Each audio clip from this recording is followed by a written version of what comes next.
लाडकी बहीण योजनेची मोठी अपडेट आली. जुलैच्या हप्त्यासाठी 2,984 कोटीचा निधी वितरित झाला आहे. तर जुलै महिन्याचा हप्ता कधी खात्यात जमा होणार आहे हे आपण या व्हिडिओमध्ये जाणून घेणार आहोत. तर मुख्यमंत्री माझी लाडकी बहीण योजना ही महाराष्ट्र सरकारची अतिशय महत्त्वाकांक्षी योजना असून या योजनेच्या माध्यमातून पात्र महिलांना महिन्याला 1,500 रुपये दिले जातात.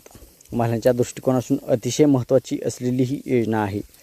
तर प्राप्त माहितीनुसार बघितले तर राज्य सरकारच्या माध्यमातून पात्र लाडक्या बहिणींना जुलै महिन्याचा हप्ता वितरित करण्याकरता 2,984 कोटीचा निधी 30 जुलै रोजी वितरित केला व गेल्या 8 दिवसांमध्ये पात्र महिलांच्या बँक खात्यात ही रक्कम जमा केली जाणार आहे.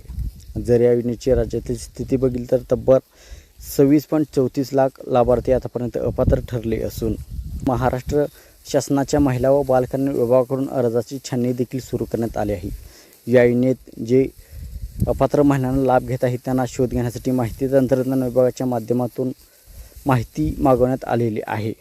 व अशी न्यूज येत आहे की येत्या रक्षाबंधनाला जुलै महिन्याचा म्हणजे 13वा हप्ता लाडक्या बहिणीच्या खात्यामध्ये जमा होणार आहे. तर 9 ऑगस्ट रोजी लाडकी बहिणीचा 13वा हप्ता त्यांच्या खात्यामध्ये जमा होऊ शकतो.